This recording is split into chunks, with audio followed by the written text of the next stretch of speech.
Good morning.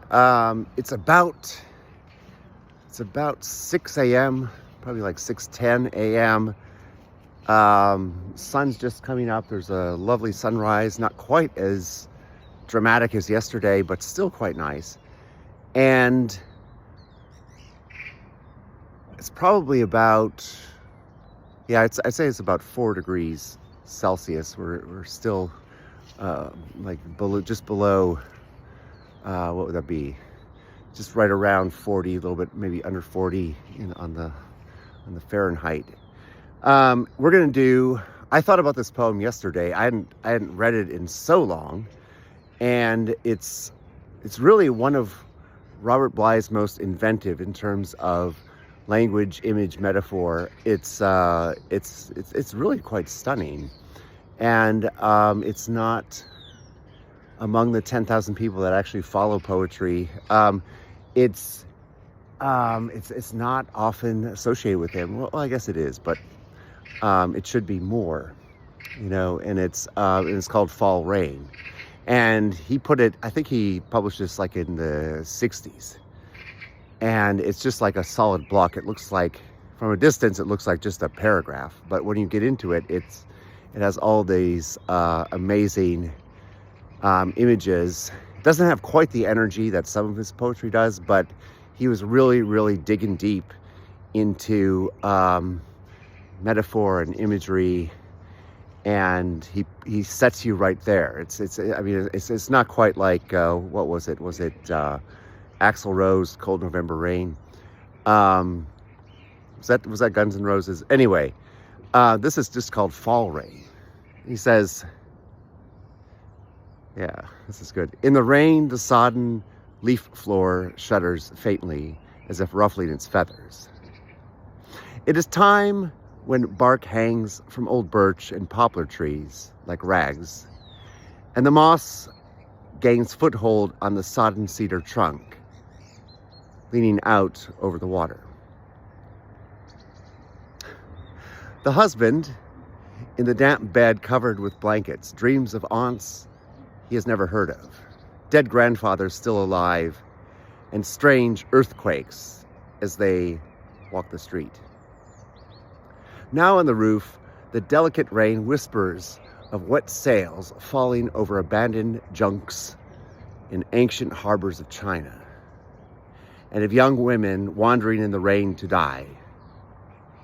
And it whispers of drowned bodies floating on the stairs of the lake floor, ascending to the eternal balconies of death, and of the souls of those of the First World War beneath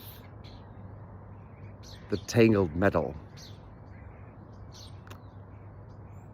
The buckles and the ghosts of leather, ghosts of wooden wagon wheels, of shell casings and bandages.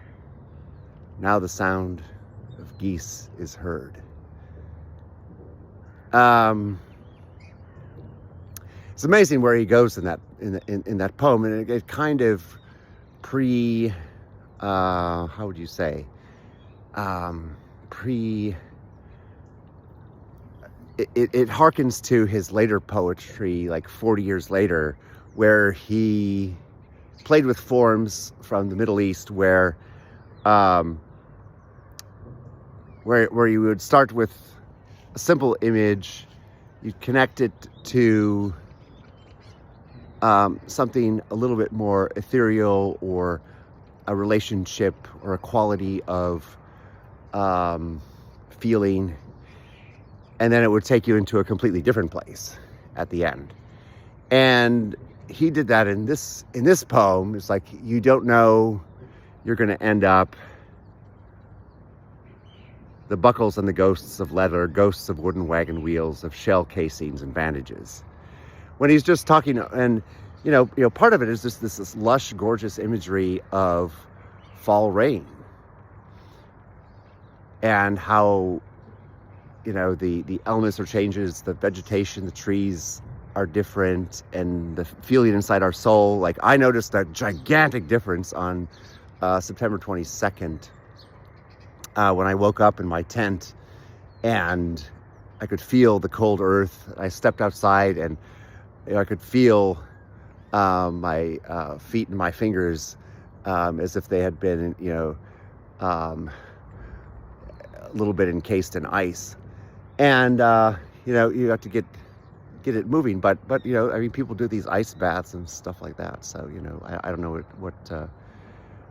what's good for your health anymore. I just 20 years ago, I left Western medicine and started figuring out things on my own and observed things, and I feel just so many times better than if I had just followed some prescription for health. I figured out my own health.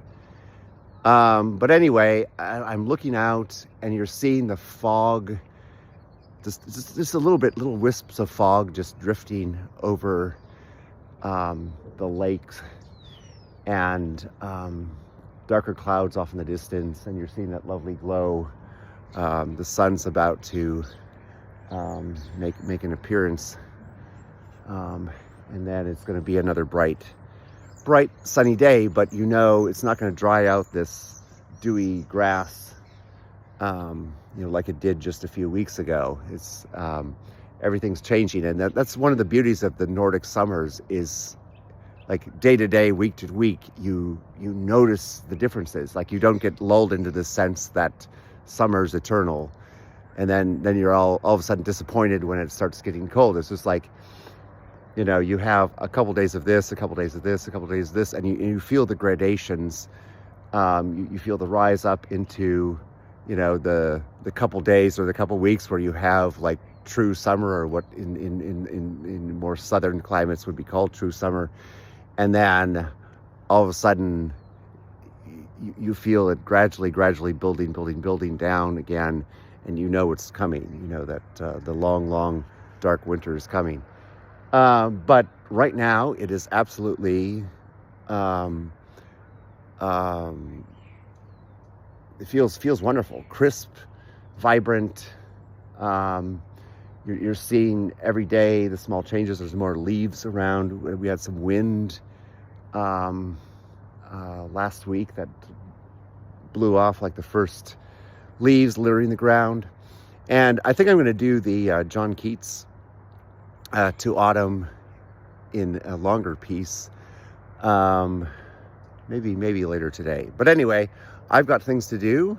I'm rambling. It's another word salad for me. But check out Fall Rain. In the rain of sodden leaf floor shudders faintly, as if ruffling its feathers. It's time when bark hangs from old birch and poplar trees like rags, and the moss gains foothold on the sodden cedar trunk leaning out over the water. Beautiful, beautiful poem. I didn't do it all that well, but that just gives you incentive to look it up yourself and try and do better. And so I'm going to leave you now, but thank you so much. And I hope you have a happy trip down whatever path you're headed today as well. Thank you so much. Bye.